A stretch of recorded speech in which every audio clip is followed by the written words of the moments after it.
আন্তর্জাতিক সপ্তাহ 24 থেকে 30 এপ্রিল 2025। ভারতীয় বিমানের জন্য পাকিস্তানের আকাশপথ বন্ধ। বিপাকে পড়ে এয়ারলাইন্সগুলোকে যেসব নির্দেশনা দিল ভারত। কাশ্মীরের পেহেলগাঁও কাণ্ডের জেরে ভারত পাকিস্তানের মধ্যে চরম উত্তেজনা বিরাজ করছে। এই ঘটনায় কোনো প্রমাণ ছাড়াই পাকিস্তানের উপর দায় চাপিয়ে দেশটির বিরুদ্ধে বেশ কিছু পদক্ষেপ নিয়েছে ভারত।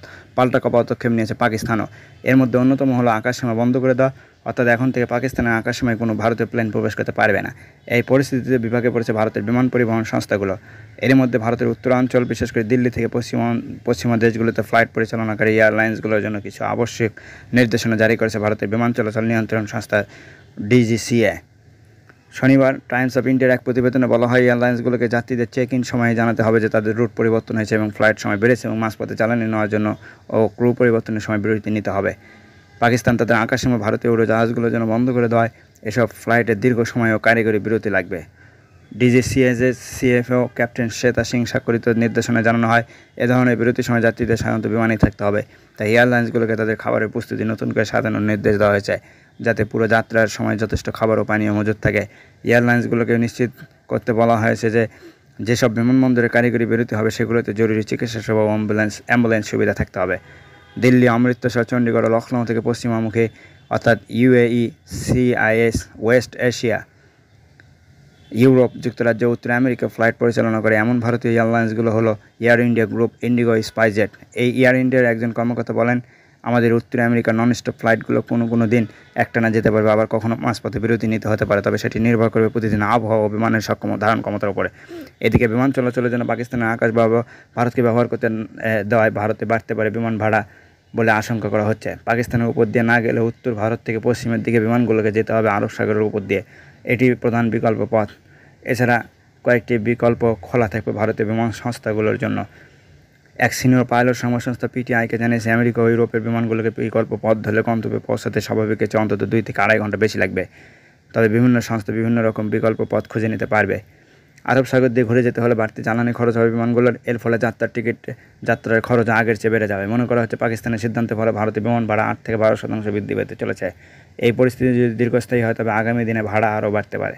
তবে সমস্যা এখানেই শেষ নয়। বেশি দূরত্ব অতিক্রম করতে হলে বিমানগুলোকে আরও বেশি জ্বালানি রাখতে হবে। তার ফলে সার্বিকভাবে বিমানের ভারসাম্য বজায় রাখতে যাত্রীর সংখ্যা নয়তো জিনিসপত্রের ওজন কমাতে হবে। যাত্রীর সংখ্যা কমিয়ে দিতে হলে বিমান সংস্থাগুলোর আয় কমবে, ফলে সেগুলো অর্থনৈতিক চ্যালেঞ্জের মুখোমুখি হতে পারে।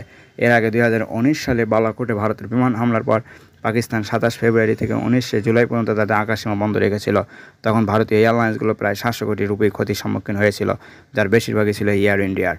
ইরানের বন্দর আব্বাসে ভয়াবহ বিস্ফোরণ, বহু হতাহতের আশঙ্কা। ইরানের একটি বন্দরে ভয়াবহ বিস্ফোরণ ঘটেছে শনিবার। দক্ষিণাঞ্চলীয় বন্দরে আব্বাসে এই বিস্ফোরণ ঘটে, যা রাজধানী তেহরান থেকে 1000 কিলোমিটার দূরে অবস্থিত। বার্তা সংস্থা এএফপি জানিয়েছে, এই ঘটনায় অন্তত 115 জন আহত হয়েছে। ইরানি বার্তা সংস্থা ইরনা দেশটির সরকারি সূত্রে বলতে জানিয়েছে, এটি ইরানের সবচেয়ে আধুনিক সমুদ্র বন্দর, যা হরমুজগানের প্রাদেশিক রাজধানী বন্দর আব্বাস থেকে 23 কিলোমিটার পূর্বে এবং হরমুজ প্রণালীর উত্তর দিকে অবস্থিত, যেখান দিয়ে পৃথিবীর মোট উৎপাদিত তেলের 5 ভাগের 1 ভাগ পরিবহন করা হয়। হরমুজবাগ বন্দর ও সামুদ্রিক প্রশাসনের কর্মকর্তা ইসমাইল মালিক জাদে বলেছেন, শনিবার শহীদ রাজি বন্দরের ডাকে বিস্ফোরণের ঘটনা ঘটে। আমরা আগুন নেভানোর কাজ করছি।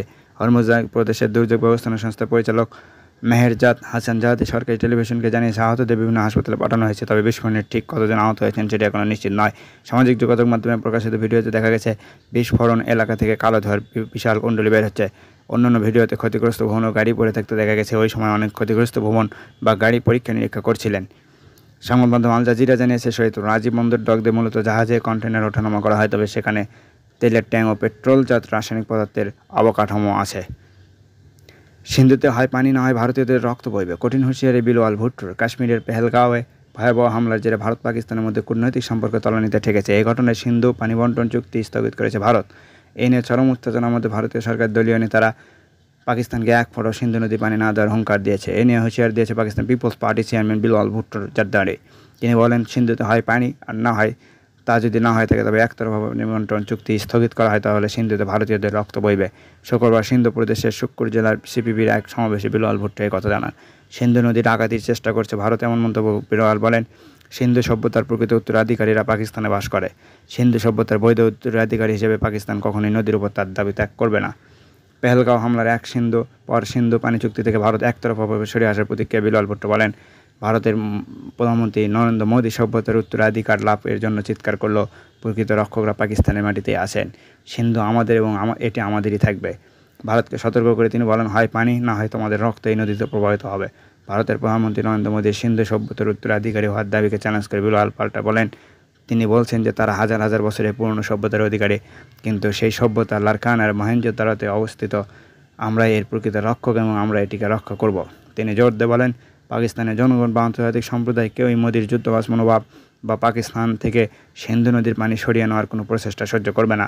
বিলাল বলেন, মোদি সিন্ধু ও সিন্ধু নদীর জনগণের মধ্যে যুগ যুগ ধরে চলা বন্ধন ছিন্ন করতে পারবেন না। ভারত সরকার পাকিস্তানের পানির উপর চোখ রেখেছে। এই পরিস্থিতিতে সিন্ধুর পানি রক্ষা এবং সুরক্ষার জন্য 4টি প্রদেশের ঐক্য প্রয়োজন। আমরা বিশ্বকে একটি বার্তা পাঠাবো, তা হলো সিন্ধু নদীতে ডাকাতি মেনে নেওয়া হবে না। পাকিস্তানের সর্বকনিষ্ঠ পররাষ্ট্রমন্ত্রী হিসেবে দায়িত্ব পালন করা বিলাল বলেন, ভারতের সাম্প্রতিক সন্ত্রাসী হামলার নিন্দা জানিয়েছে পাকিস্তানের জনগণ। পাকিস্তানিরা নিজেও সন্ত্রাসবাদের শিকার। ভারত সরকার নিজেদের ব্যর্থতা ঢাকতে এই হামলার জন্য পাকিস্তানকে দোষারোপ করছে বলে বিলাল অভিযোগ করেন। তিনি উল্লেখ করেন, কোনো প্রমাণ ছাড়াই ভিত্তিহীন অভিযোগের ভিত্তিতে ভারত অবৈধভাবে সেই চুক্তি বাতিল করছে।